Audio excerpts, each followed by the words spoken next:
Bienvenidos a un nuevo podcast de Low Carb Chile, donde discutimos diferentes aspectos relativos a la nutrición, salud y alimentación. Les recordamos que esto no se debe considerar como una pauta nutricional ni médica, simplemente es una conversación entre amigos. Hola, bienvenidos a un nuevo podcast de Low Carb Chile. Queremos invitarlos a este podcast número 40. Ya han pasado varios, hay varios capítulos que nos escuchan la gente, que está muy contenta también, porque mientras están haciendo sus cosas en la casa y todos nos pueden seguir escuchando. Agradecemos mucho también las personas que nos han seguido durante todo este tiempo, que nos han apoyado en este camino de ayuda hacia otros, porque muchas de la fundación no somos, algunos somos de área de salud, otros no, la mayoría no, pero en eso recalco porque hay mucha información de gente común y corriente que se ha atrevido a esta alimentación y se ha atrevido al cambio, ¿ya? Así que bienvenidos, Mañoso, y bienvenido, Diego. ¿Cómo están?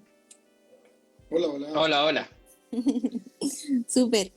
Oye, que me reí un poco antes de entrar al live, todo lo que hablamos en el grupo de Mañoso. Hay una pregunta, mira, dice, ¿cómo se hace para inscribirse en la fundación? Esa pregunta, bueno, hay dos personas que llevan el Instagram por privado, y te van a responder la Cari que está pendiente del Instagram, o puedo ser yo, y te vamos a enviar el link de inscripción para hacerse socio de la fundación, ¿ya? Oye, yo tengo una pregunta que se repite todas estas veces, y la primera es, ¿qué? ¿Alimentación restrictiva? Es restrictiva, claro, pero se restringe. O sea, ¿restrictiva en qué sentido? En que se restringe un macronutriente que no es esencial, que son los carbohidratos. Pero es restrictiva en el sentido de que no puedo comer nada, absolutamente no. De hecho, es todo lo contrario, porque una de las directrices que se siguen en esta alimentación es, de hecho, comer más. ¿Y comer más en qué sentido? Que ya no comes por horarios, ya no comes por la pesa, ya no comes por la calculadora, ahora comes por saciedad, por hambre, comes por ¿Intuición? por intuición. Entonces ya no tienes que andar midiendo lo que comes. Y eso hace que uno coma más. O sea, de hecho, al principio comes mucho más. Uh-huh. Y de restrictiva no tiene nada, al revés. Uno normalmente ve los platos de alguien quieto llenos de tocino, carne, huevo y cosas, y es como que se asusta. O sea, de hecho, es justamente lo contrario. Se restringen las cosas que hacen mal, ¿no? Pero si por eso fuese restrictivo, un alcohólico que deja de tomar alcohol para dejar su alcoholismo, entonces estaría haciendo una dieta restrictiva. No tiene sentido. Exacto. Están poniendo buenas preguntas, ¿eh? Sí, una pregunta, por favor. Dice, si no hago ejercicio, ¿podré bajar de peso? Es muy fundamental el ejercicio. Voy a tomar esta pregunta. Mira, en realidad yo en agosto voy a cumplir 4 años en el cambio alimenticio, y la verdad es que yo no hago ejercicio para nada, y aún así bajé 4 tallas, de la 46 a la 36, 38 por ahí. Yo nunca hice ejercicio, ¿por qué? Porque tengo turnos muy largos, llego muy cansada a mi casa, y la verdad es que el tiempo y las ganas no van mucho conmigo con el ejercicio.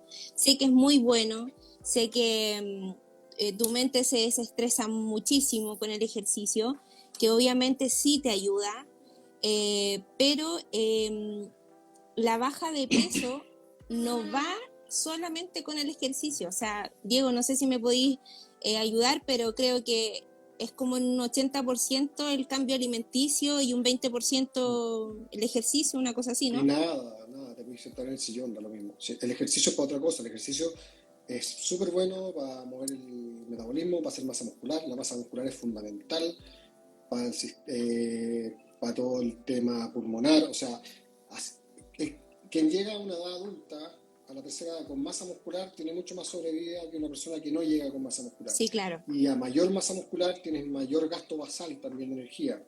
Pero necesitas hacer ejercicio para reducir tallas y para reducir la insulina, se podría decir, y bajar inflamación, no. O sea, no es el elemento principal. Es recomendable absolutamente sí, pero por otras razones. Claro. Voy a ver otra pregunta. Yo tengo acá, mira, la primera edición fue: hola a todos, me gustaría saber si la melatonina corta el ayuno. ¿Debo tomarla para dormir? Es simple, ninguna vitamina corta el ayuno. El ayuno lo cortan elementos calóricos. Aquello que incentiva o promueve la secreción de insulina, eso corta el ayuno. Eso, o sea, básicamente, si lo vamos a reducir a lo más simple, sería eso. Perfecto. ¿Quién es el señor que se conectó ahora? La otra que tengo es, me gustaría consultar si al hacer ayuno se siguen tomando los suplementos omega 3, vitamina C, magnesio, o se suprimen mientras uno está en ayuno. Dale, Nati. Ay, es que estoy leyendo, perdón. No, a ver, esta respóndela tú. Si es que en ayuno tú tienes que seguir o no tomando los suplementos, omega 3, vitamina C, magnesio. ¿O no? Es que como decía Diego recién, o sea, los suplementos son suplementos, minerales, uno puede seguir un ayuno bien con ingesta de suplementos. Cuando uno rompe el ayuno es porque hay una ingesta de un alimento en realidad, que haga mover tu insulina. De hecho, hay gente que hace ayuno con caldo de hueso, que solamente es a base de grasita del huesito, así que no hay problema con eso. Y lo otro es la hidratación, eso sí. Sí. Es importante cuando están ayunando que sea un ayuno no forzado y que haya hidratación, sodio y magnesio en la noche. Eso es lo fundamental. Hay otra pregunta por Instagram que dice, si me paso en las proteínas, ¿es mucho lo que podría subir de talla? Dale, Diego. Ya, pasarse en las proteínas es súper complejo. De hecho, en este tipo de alimentación no hay como un parámetro de proteínas mayor al de una alimentación normal. Los rangos de proteínas que se recomiendan son exactamente los mismos que se recomiendan a un nutricionista que sigue una pauta tradicional dietética. Pero llegar a esos niveles de proteína que creo que son, o sea, tienen que ver con porcentaje de masa, que puedes medirlo por masa magra, masa total, es muy difícil llegar a eso. ¿Por qué? Porque la carne que tú comes no es 100% proteína. O sea, si tú comes 100 gramos de pollo, esos 100 gramos de pollo son aproximadamente 20 gramos de proteína. Y una persona que pesa 60 kilos, 70 kilos, tiene que comer 70 gramos de proteína. O sea, tendrías que comerte, ¿cuánto? 3, 4, 400 gramos de pollo. Es harto. Es harto. Entonces es complicado pasarse. Y pasarse en rigor, a ver, ¿por qué se habla de pasarse? Se habla de pasarse por la creencia de que el exceso de proteína se metaboliza glucosa todo. Se transforma en glucosa, claro. Eso no es algo zanjado todavía. De hecho, hay ciertos médicos como Robert Sykes, que dice efectivamente que sí ocurre eso, especialmente en diabéticos, ¿ya? Pero hay otros médicos que dicen que no ocurre. Hay estudios realmente, he visto algunas cosas, ensayos clínicos y cosas, pero no está bien zanjado. Yo diría que no hay que preocuparse. Básicamente, si tú le pones suficiente grasa a tu proteína, va a ser muy difícil que te pases por un tema de saciedad, no vas a poder comer suficiente. Exacto. Ahí te pilla el volumen y te pilla la activación de la leptina por efecto de la grasa. Y hay algo que me causa gracia en esta pregunta, porque nadie nunca se cuestionó, ¿me paso en los carbohidratos? Ah, claro, obvio. Y resulta de que el 60% de la ingesta de la gente normal, incluso más, es de carbohidratos y nadie se preocupa por pasarse de los carbohidratos. Pero Claro, cuando se trata de porque meter carne... Sí, claro, porque hay gente que dice, no, si yo solamente me como medio pan en la mañana y otro medio pan en la tarde. Eso es todo lo que carbohidratos que como. Es porque creen que la proteína daña el hígado, o sea, daña los riñones, y que la grasa te produce infarto. Pero los carbohidratos no hacen nada. Esa es como la creencia tradicional.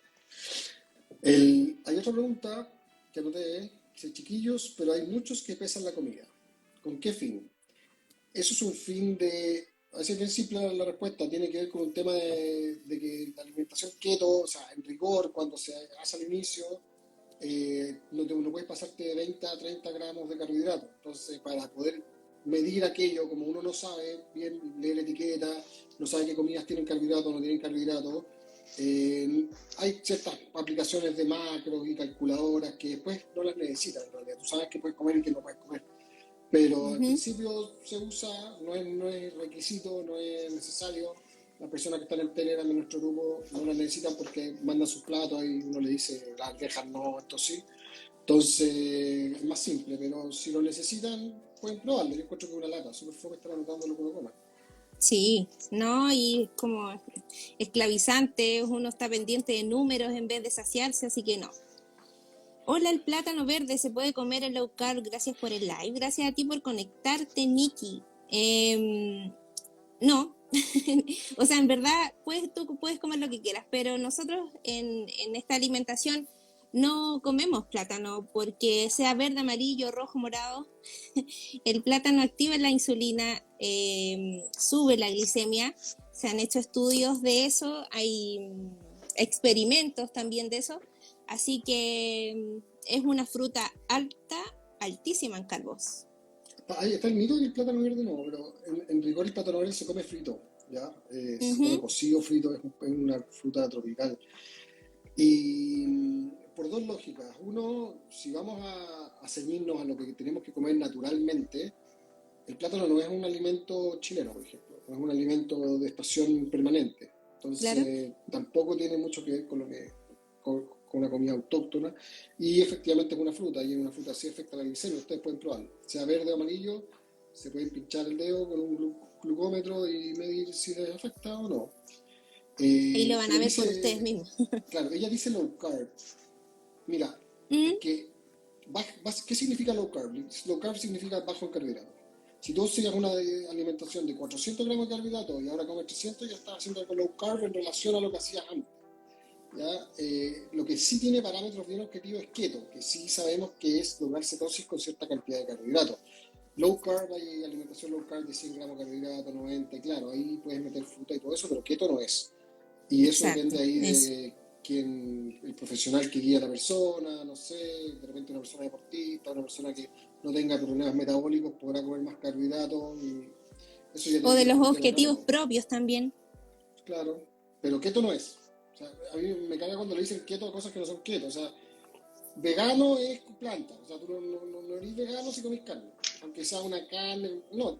Claro. Keto es como lo mismo. O sea, tiene parámetros bien objetivos, son bien claros, están establecidos, hay estudios al respecto, están en las pautas de la Asociación de Diabetes Americana con gramos, con parámetros. Hay protocolos, de hecho. En Low Carb USA hay un protocolo médico bien hecho. En la Asociación de Endocrinología Italiana también hay uno. Entonces, es como, keto no es. Entonces, para no ponerle nombres que no son las cosas.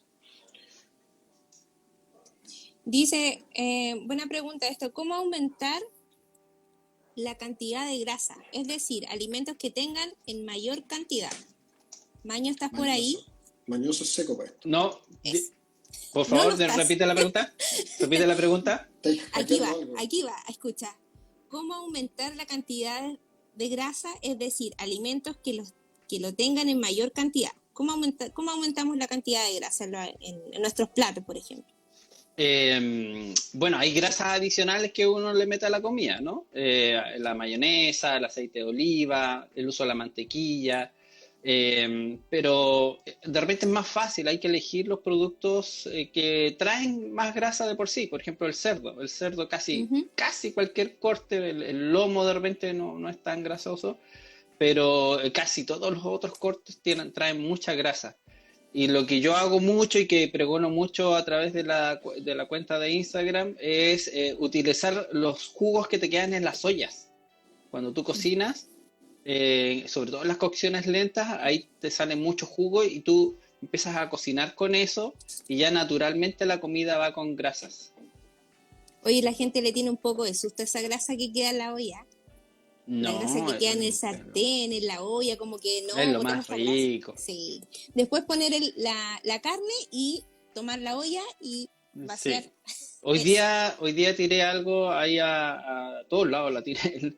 Es que ayer hice osobuco, ¿Ya? saqué, que se comieron todos, ¿cierto? Que eran los huesos, saqué los huesos, y te queda ahí un poco la cebolla, el morrón, el tomate, y yo eso lo filtro. Entonces, por un lado me salen todos los líquidos, que ese líquido es, bueno, agua, es colágeno, es grasa. Y por otro Ujú. lado te quedan los sólidos. Y yo eso lo separo, los sólidos los muelo, me sale una pasta o una salsa, dependiendo cómo la trate, y esos jugos yo cocino con esos jugos. Ujú. Entonces, si me tengo mucha grasa, la uso para sofreír, para freír, y el resto de los jugos que ya el colágeno con el agua, la uso como una verdadera caluga Maggi. Oye, pero por ejemplo, esa grasa que tú dejas en el refrigerador, por ejemplo, de un día para otro o para más días, ¿cuánto te dura ese reciclaje de esa grasa?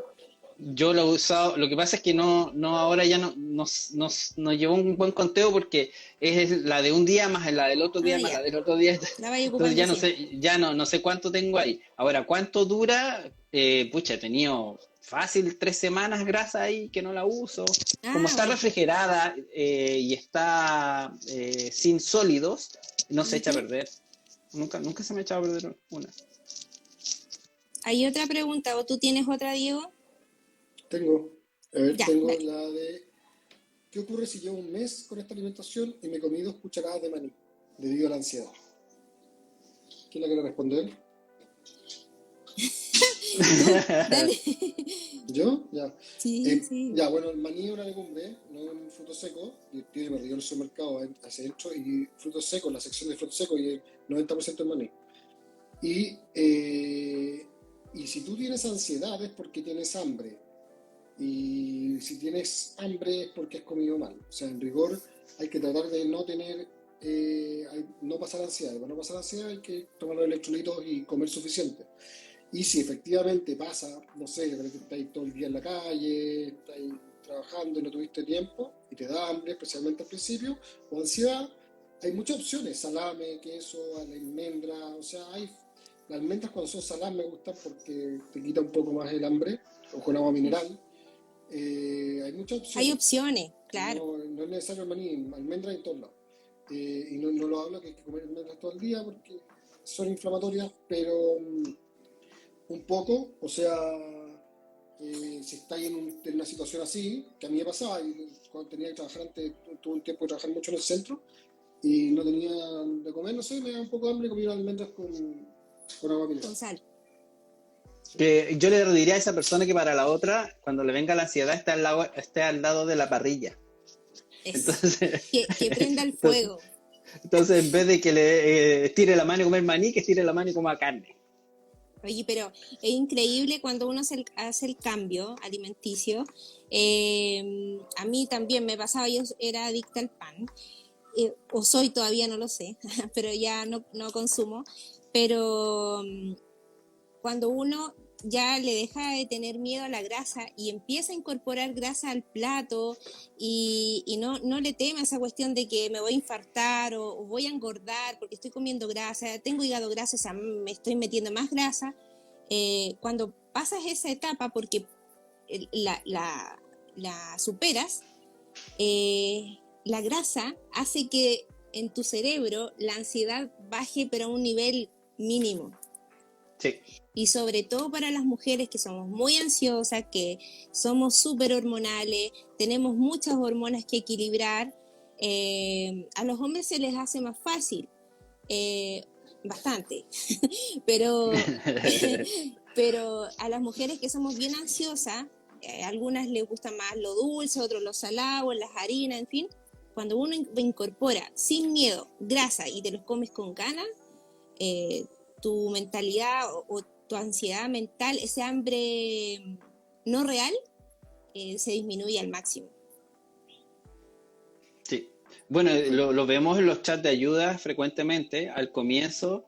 Típicamente, ¿no? En general, la mujer come mucha ensalada, Uh -huh. mucha lechuga, no sé cuál es el amor con la lechuga, pero es así.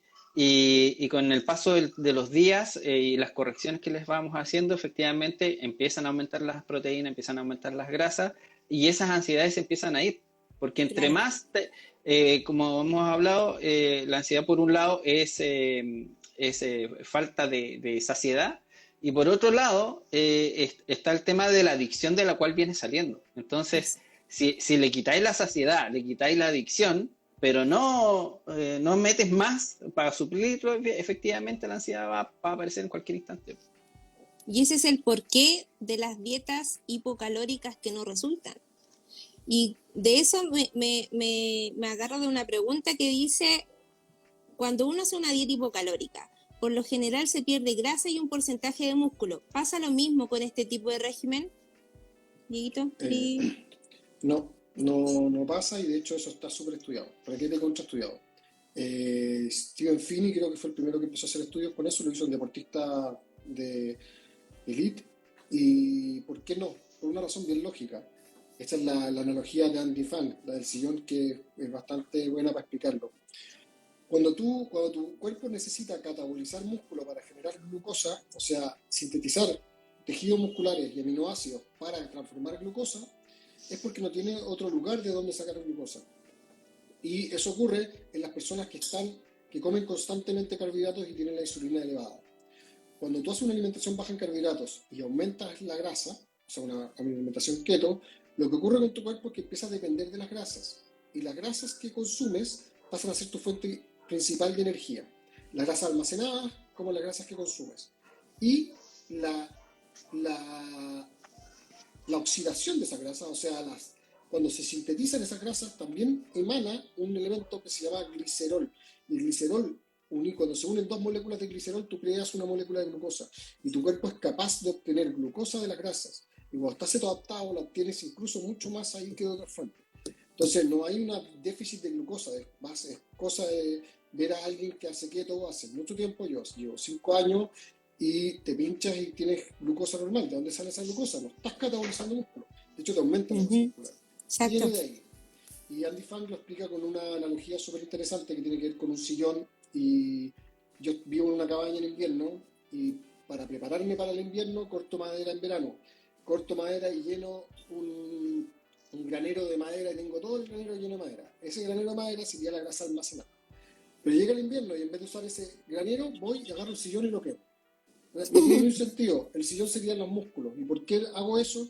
Porque como tu cuerpo no sabe buscar la madera de ese granero, o sea, la grasa, no puede acceder a ella, y no puede acceder porque hay una hormona que se llama insulina que cuando está muy elevada le inhibe al cuerpo acceder a esa grasa, tiene que ocupar la energía de los músculos. Y por eso ocurre. Y hay un detallín adicional ahí que también se desprende de lo que veníamos hablando, y es que la vasta mayoría de la población come muy baja proteína.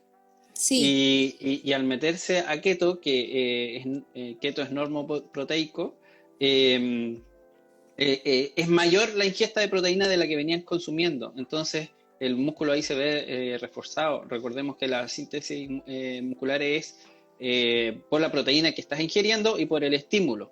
Entonces, en una población generalmente normal o tradicional, hay poco estímulo y hay poca proteína en circulación. Así que no hay degradación muscular. Lo hemos visto 800.000 veces. Bien. Hay una pregunta que es para el Mateo del curso, o sea, para Diego, que lo puede explicar mucho mejor. Dice, ¿qué opinan de la diabetes tipo 2 que se inyecta insulina? Yo creo que ahí está un poco confundida porque la que se inyecta insulina es la DMU. Sí. Insulino dependiente. Sí. Ya, dice, ¿qué opinan de la DM2 que se inyecta insulina? ¿Qué opinan? ¿Es el tratamiento correcto? Gracias. Ya.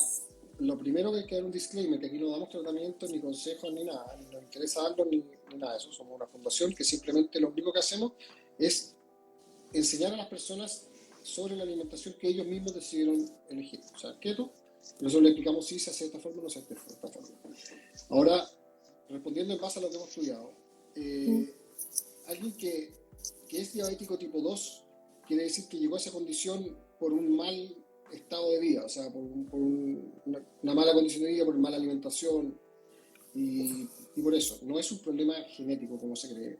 Y así como se llegó a, ese estado de enfermedad por una mala alimentación, se puede o remitir esa diabetes. De hecho, los estudios hablan de remisión de diabetes a través de una alimentación baja en carbohidratos. Y lo que ocurre es que cuando alguien requiere insulina, sea diabético tipo 2 o diabético tipo 1, tiene que guiarse por un médico, tiene que guiarse por un profesional de la salud que entienda de esta alimentación. ¿Por qué? Porque hay que regular la insulina. Cuando tú reduces los carbohidratos, tienes que reducir la insulina necesariamente para que no te dé una hipoglucemia. Entonces, esa reducción de insulina tiene que hacerse, ¿por qué? Por un médico que entienda, porque normalmente los médicos tradicionalmente lo que hacen es aumentar los carbohidratos para equipararlos a un nivel de insulina que dan según otros parámetros. Y no piensan en bajar la insulina. Entonces, si tú reduces los carbohidratos, tú tienes que reducir la insulina, ¿ya? Y de ahí nos pueden preguntar, pero hay bastantes médicos que tienen el tema, y lo recomendable sí es, cuando hay insulina dependencia, hacerlo con un profesional de la salud. Este comentario les va a gustar. Dice, y Macías y algo así. Desde que comencé con esta alimentación, he gastado menos en el supermercado porque ya no compro procesado ni miles de verduras que nunca me alcanzaba a comer. Hermoso. Sí, sí. Es un temón el tema del costo. Sí, lo hemos leído hartas veces. Sí, yo lo he hecho la pregunta en los chats de la fundación, a través de esta cuenta de Instagram, a través de la cuenta de Twitter, y siempre el resultado es el mismo. Un cuarto de la gente dice de que es más caro y el resto de la gente dice que es igual o más económico. Y claro, depende de algunas cosillas, como por ejemplo, ¿en qué instancia estás tú? ¿Estás recién iniciado en keto o no? Porque al comienzo, efectivamente, pasan dos cosas. Una, tú comes, tratas de comer como comías antes. Esto es 3 veces al día, a lo mejor con algunos snacks. Extrañas mucho el pan, extrañas mucho las cosas dulces y te vas por el lado de la pastelería keto, la panadería keto, que es cara. Efectivamente, hacer un pan keto, cualquiera sea la receta que me pongas al frente, es comparadísimamente mucho más elevado el precio que un pan tradicional. A pesar de que subió el pan el precio de la marraqueta. Aún así es más caro el pan keto. Entonces, cuando te vas en esa línea, efectivamente es más caro al comienzo. Pero luego empiezas a alejarte de estas preparaciones y empiezas a entender que keto no va de postres todo el tiempo, sino que de comida real. Y alta en grasa, alta en proteína. Y el efecto de eso es que dejas de comer 3 veces, dejas de hacer snacks, colaciones intermedias, y pasas a comer 2 o 1 vez al día. Ahí tú ves el cambio en el costo, que eso involucra también tiempo, menos tiempo para cocinar, menos tiempo a lavar, menos tiempo acá, menos de todo. Y el otro punto a considerar es, ¿estás medicado? Porque hay gente que gasta mucho dinero en medicamentos. Entonces, al meterse a keto, dejan esos medicamentos de lado en un tiempo determinado y ese valor debiese meterse en esta juguera para evaluar, oye, ¿es más caro o no es más caro? Porque recordemos, esto es una inversión en salud. Exacto. Hay dos puntos que se te pasaron, ¿no? Una es, vamos a poner las dos. Una es, cuando se pasa las ganas de comer azúcar, llevo 2 meses y sigo con ganas heavy. Y 2, la otra pregunta era, si es que hay un límite de grasas de consumir al día. No sé si quiero responderla. No, dale nomás. Ya, bueno. Ya, la ansiedad por el azúcar se te pasa una vez que logras reducir la insulina. La insulina es la que produce esa ansiedad. Si llevas 2 meses, lo más probable es que tengas que revisar si estás comiendo carbohidratos, estás comiendo algo que estás entre medio, que puede estar haciendo que tu insulina no baje. ¿Ya? Porque ya en 2 meses deberías sentir menos ansiedad de comer azúcar. Y hay ciertas, a veces, a mí por ejemplo me gusta comer algo dulce después de comer asado, no sé, me dan ganas y me como un cuadrado de chocolate 85% y con eso quedo listo. Y el límite de grasas, no, o sea, las grasas, a ver, la base es tratar de evitar comer por calculadora, que es lo que se hacía tradicionalmente, o sea, no comer una cantidad de grasa por calculadora ni cantidad de proteína por calculadora, solamente restringir los carbohidratos y el resto es saciedad. Si basamos eso y comemos suficiente grasa, esa grasa se va a encargar de darnos saciedad. Y la analogía que uso siempre para explicarlo tiene que ver con el agua y la Coca-Cola. Si tú tomas Coca-Cola, lo más probable es que te puedas tomar 1,5 litros de Coca-Cola sin darte cuenta. Sea cero o no sea cero, puedes darte sentado 1,5 litros de Coca-Cola en un rato sin darte cuenta. Con el agua no ocurre eso, porque el agua produce una respuesta hormonal en nuestro cuerpo. Y nuestro cuerpo es capaz de decirnos, oye, déjate de tomar agua. Con la Coca-Cola no ocurre, porque no tenemos una respuesta hormonal que nos diga que dejemos de tomar Coca-Cola, y a su vez el dulzor es tan alto que hace que necesitemos más, nos dé más ansiedad por más dulce. Entonces, por eso cuando los alimentos son esenciales, no nos dan ganas de seguir comiendo cuando no queremos más. Y las personas que siguen esta alimentación bien, al inicio se dan cuenta que en los desayunos normalmente empiezan a darle asco el huevo, o no quieren más queso, o no quieren más, y dicen, es que me da asco. Ese asco es tu cuerpo diciéndote que no tenés hambre. Exactamente. No comáis. Para de comer. Para de comer. Mira, incluso esto, leí la pregunta, la escribí acá, que si existe algún rechazo del cuerpo si vuelves a comer carbohidratos. Yo en lo personal puedo decir que sí existe. Uno lo pasa muy mal, muy mal. Todos hemos recaído alguna vez y o no hemos salido de la alimentación, como se dice, y el cuerpo está tan desintoxicado, tu cuerpo está tan desinflamado, tu estómago, tu intestino, tus células por completo. Entonces, cuando tú recaes en un carbohidrato, el cuerpo como que se desconfigura, yo así lo llamo un poco, y ve que le estás metiendo algo totalmente nocivo a lo que era tu salud real y estable, en un equilibrio, ¿cierto? Que ya comenzamos y ya obtenemos con la nueva alimentación. Pero cuando uno come carbo se siente pésimo, yo me siento pésimo, no sé ustedes, chiquillos, pero La vasta mayoría de la gente es así. La vasta mayoría de la gente reporta sentirse mal. Sí, nosotros le llamamos la caña de carbos, porque realmente es así. Es dolor de cabeza, de verdad que, no sé.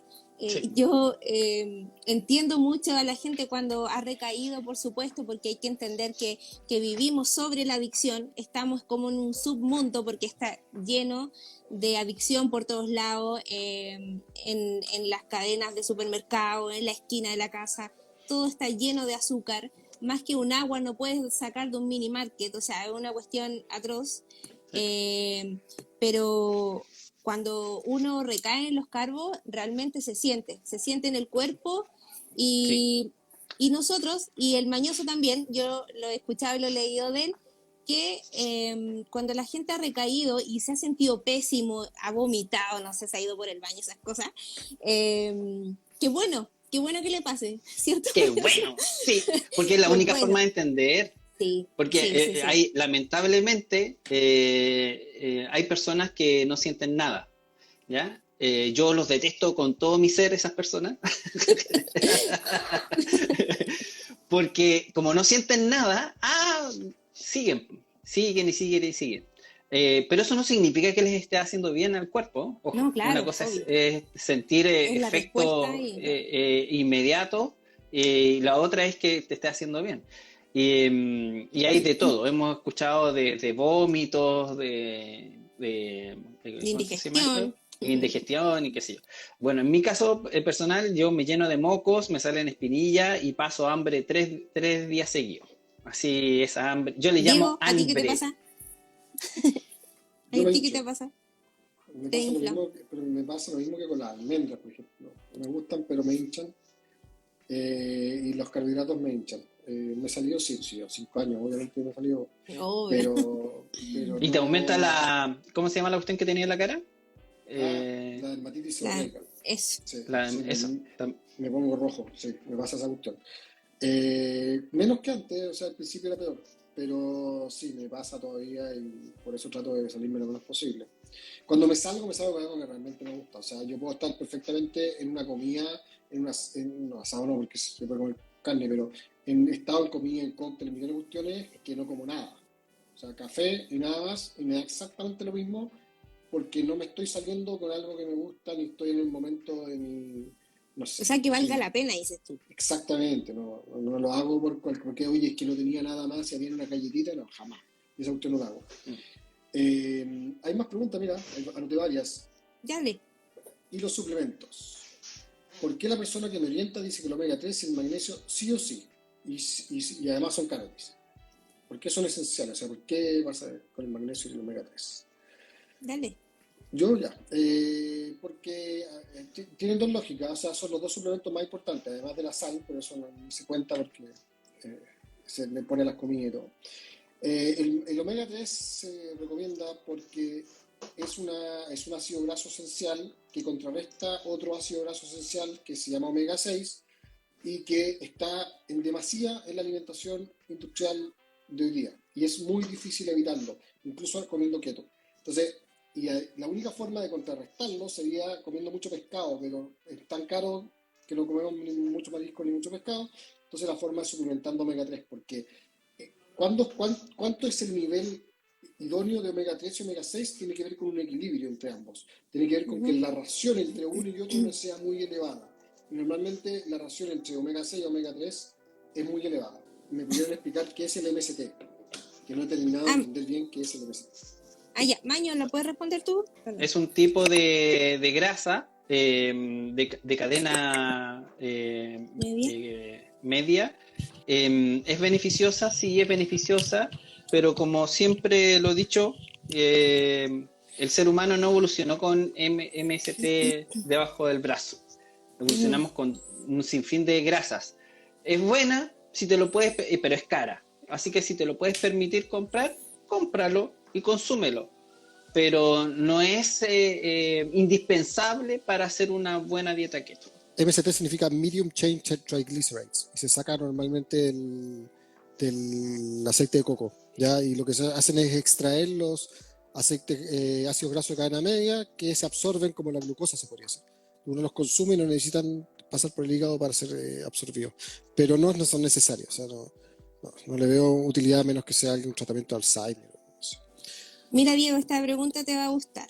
Soy hiperresponder y ya estoy ceto adaptada.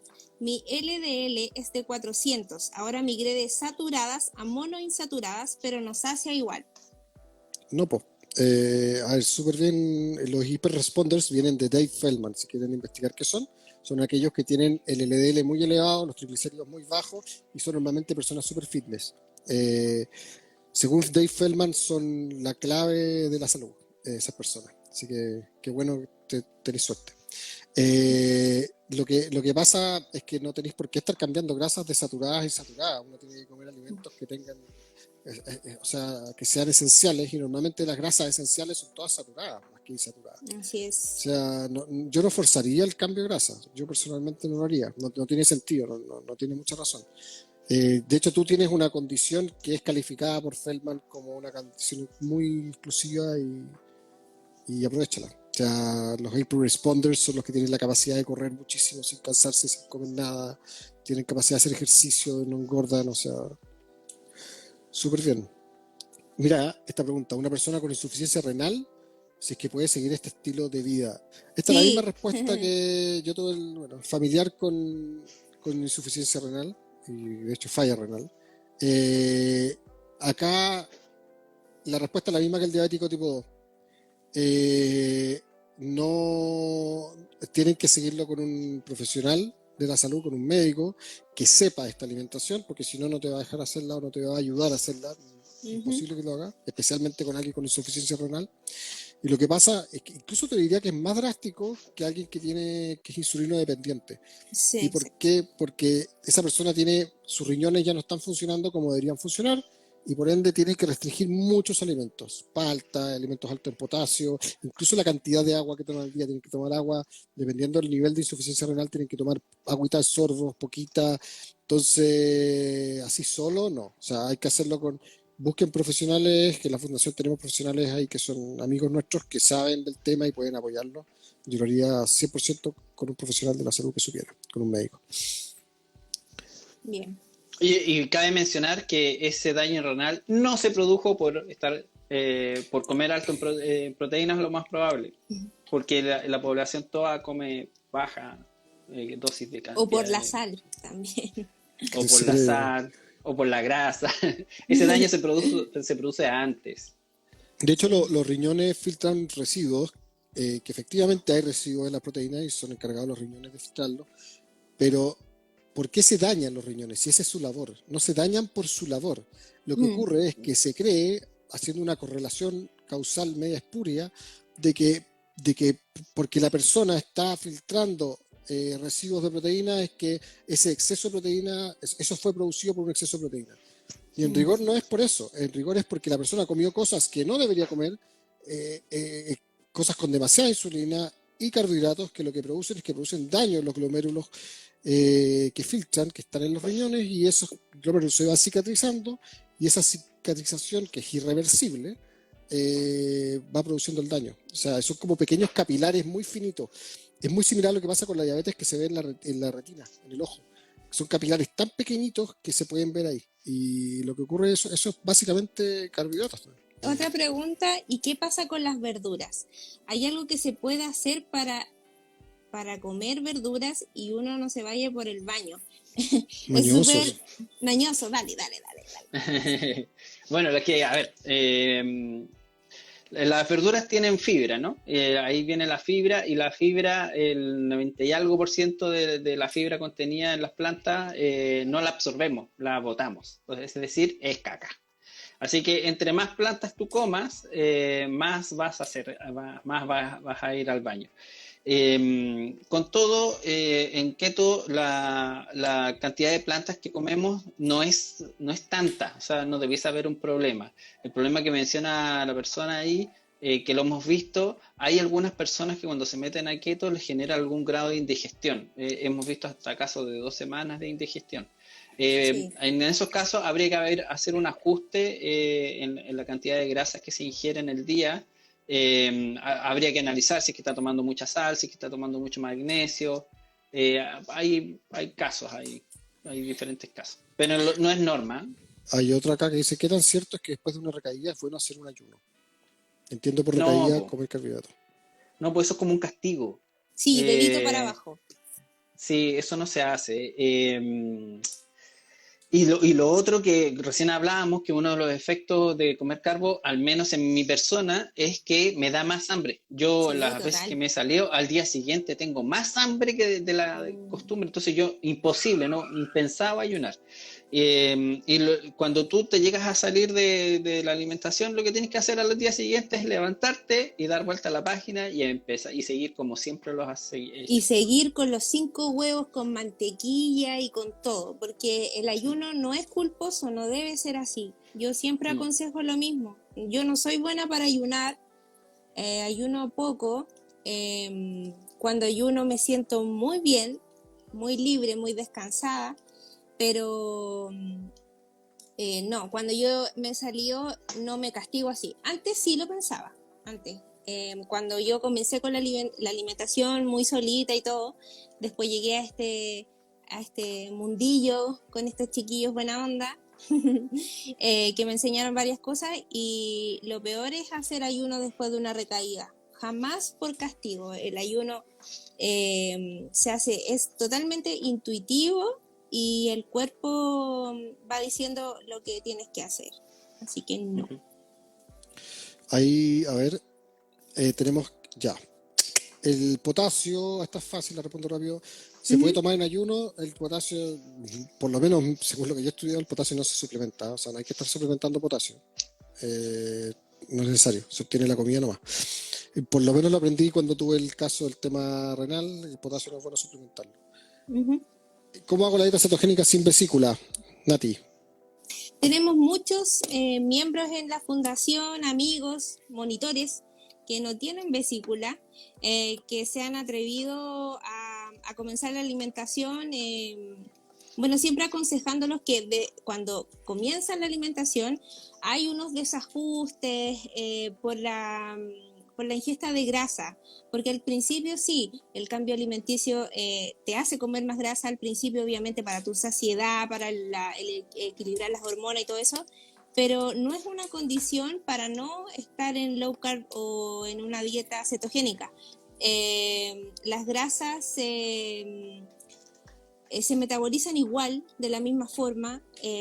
No es una restricción, así que no tengan miedo de comenzar la alimentación sin vesícula, porque no interfiere en nada. Solamente ajustar la ingesta de grasa si es muy molesto para ti, porque lo único que puede pasar es que vayas al baño más frecuente.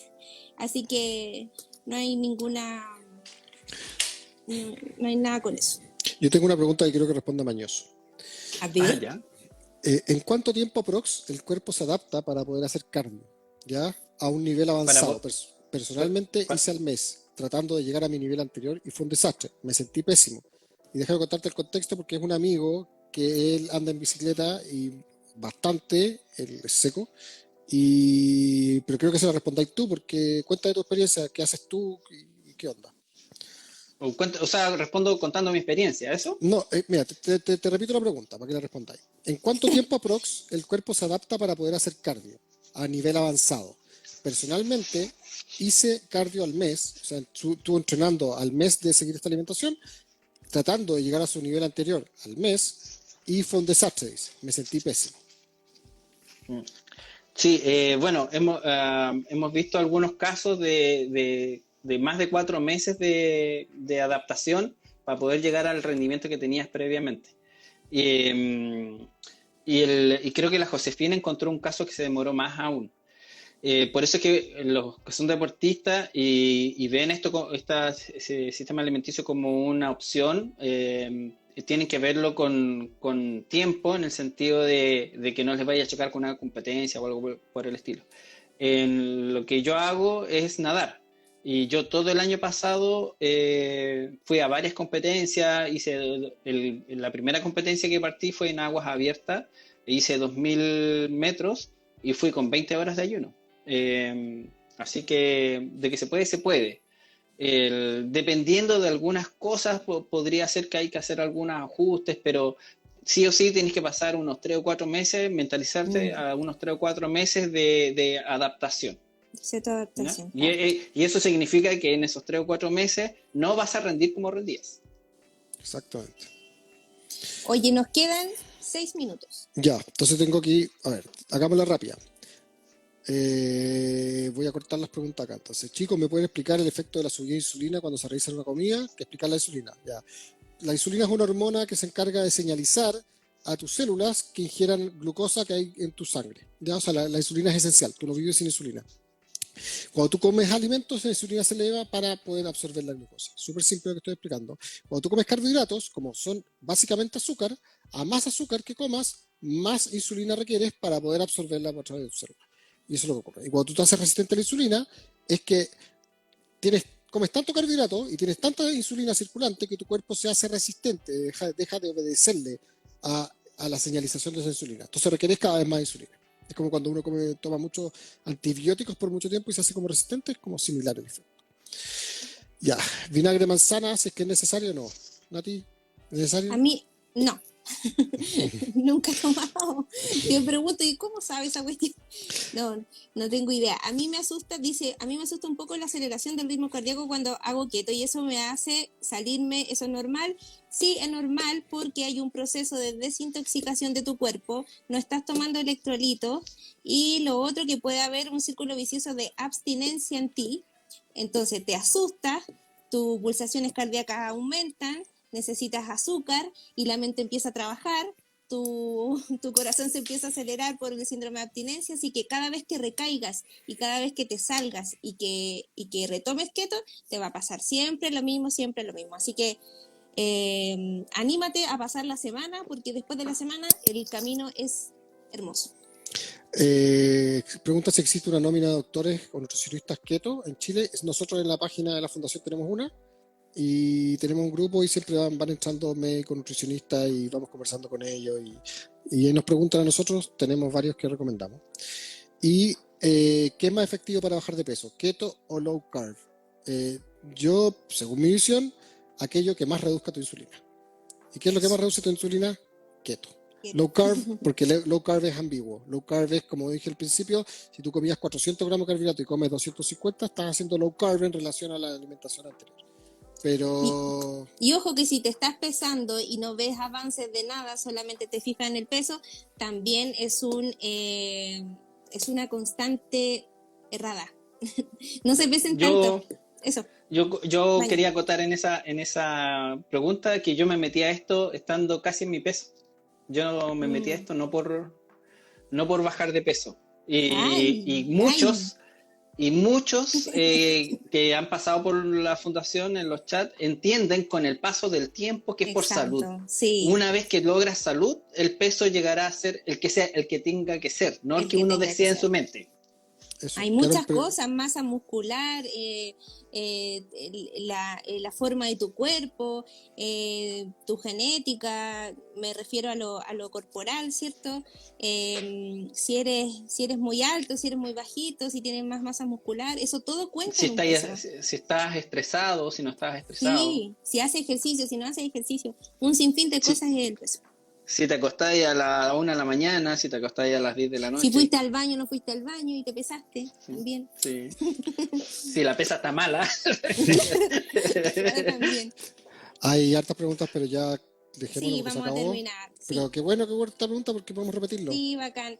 Ojalá podamos repetir esto el próximo miércoles. Y amigos, muchas gracias por conectarse a Low Carb Chile. Muchas gracias Diego, muchas gracias Mañoso por su ánimo siempre de ayudar a las personas. Así que les mando un abrazo, un besito y que se puedan conectar en el próximo live. Este podcast se queda como el número 40. Así que muchas gracias. Chao. Chao, que estén bien.